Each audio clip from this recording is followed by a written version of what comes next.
Hi everyone. In my last video, I spoke on the basic information regarding phonetics. It was a brief introduction. Now let us learn more about phonetics and the science of sounds.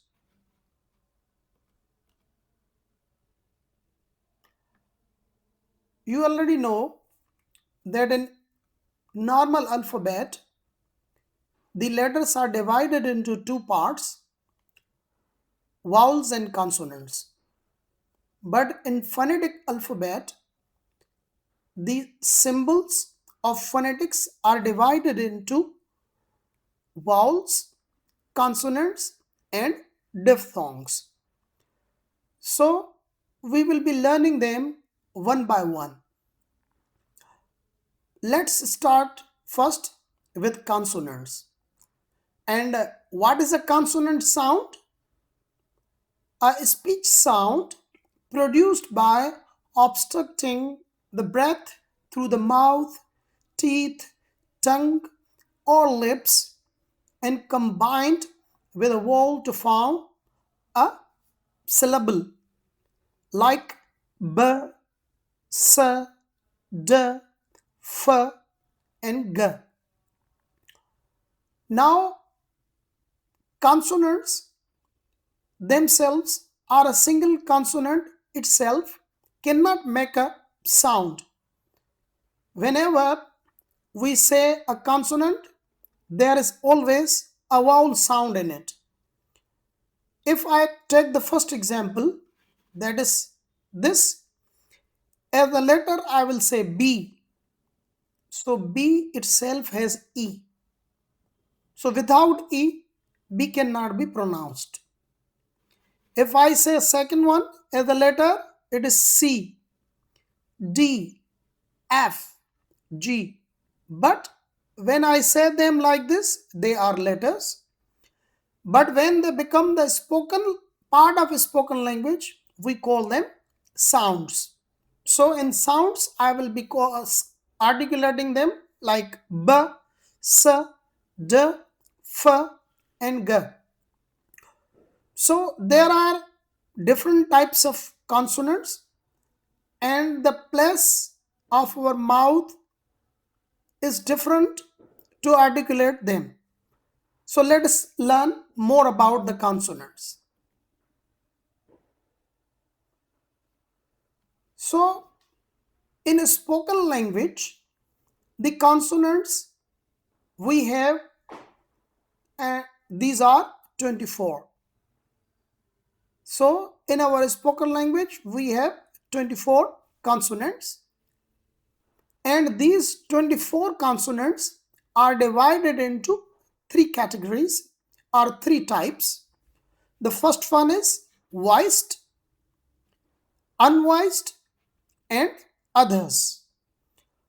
So if you see the number of voiced and unvoiced, they are actually in pairs. So we have 16 of them, and others, they are 8 in number.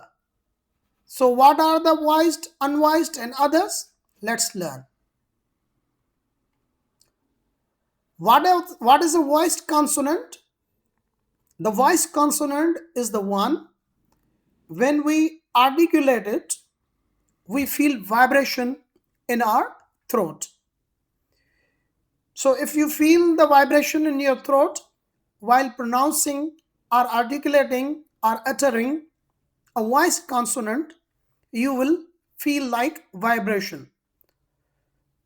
If you want to check this out, place your fingers softly on both sides of your throat and then say b, b, d, d, g, g, v, v.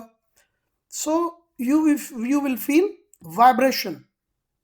If you feel vibration while articulating a consonant, it is called voiced consonant.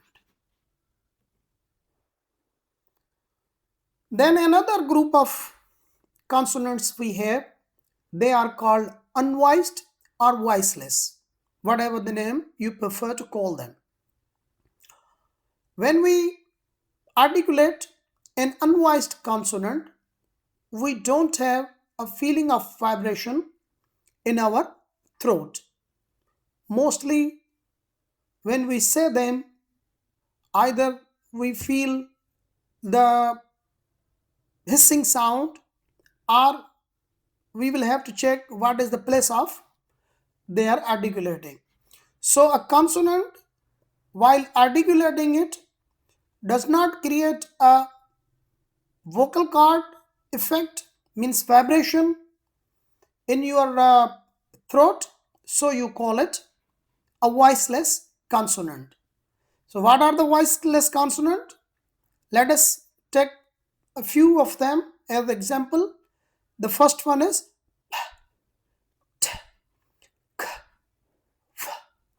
when I am pronouncing it like that, actually I am pronouncing them as sounds, not letters. But as letters, they are pronounced as P, T, K, and F. So if you want to check whether the consonant is voiced or unvoiced, place your fingers on both sides of your throat and say them. Like if you say t, t, t, k, k, there is no vibration. So if you find no vibration, it means that your vocal cords are not involved to articulate them.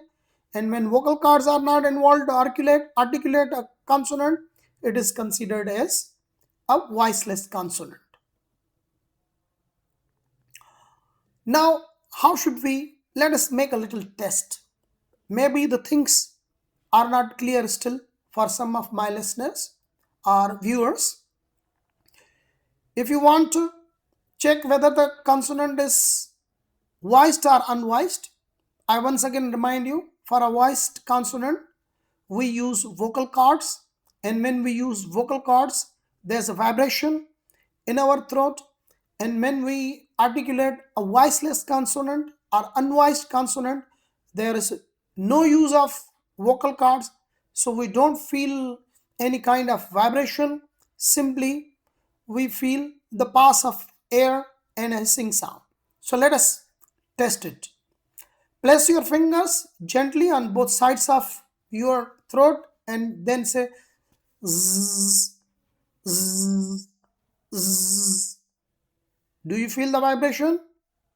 This is what we call voiced consonant. So if you feel like this while saying any consonant, it is voiced consonant.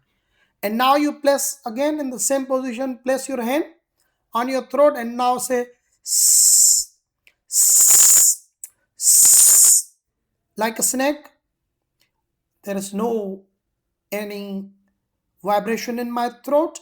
So this is how we feel when we articulate or pronounce a voiceless consonant. We have also another group of consonants, though they are voiced, but their place or they have some other special touch to them. And what are those? That is, the first one is m, n, l, y, w, r, h, ng. When I am pronouncing them like this, actually I am pronouncing them as sounds. But if I pronounce them as letters, this is M, this is N, this is L, this is J, this is W, this is R, this is H, and we don't have this letter in normal alphabet. So the unique thing about these other things is that some of them are nasal. Nasal consonants are those we say them through our nose, and others are approximants, and then the others are lateral. So these others are divided into three categories according to the place of the source from which they are produced. So nasal, approximants, and lateral. What are these kinds of consonants and how they differ from others? We will be talking about them later. If you liked my this video, so language, is a music, and every sound has its rhythm, and we are learning the music and its rhythm.